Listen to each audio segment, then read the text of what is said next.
Hi guys! So today, tara't magbabaon tayo ng babaunin ko for 3 to 11 shift as a CNA. Ito nga palang lunchbox na to, nabili ko to sa Walmart dito sa USA. Sale siya, nagkakahalagang $5.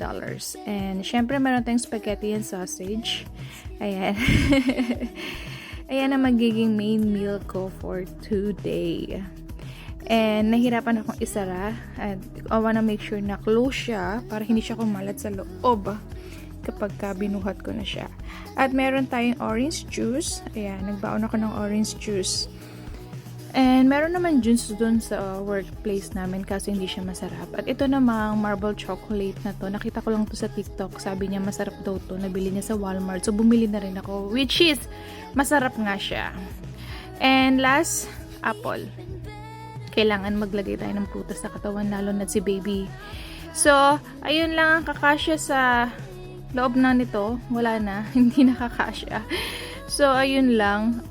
May avocado pa sana ako kaso dahil hindi nakasya, hindi ko na siya ilalagay. So, thank you. Bye-bye!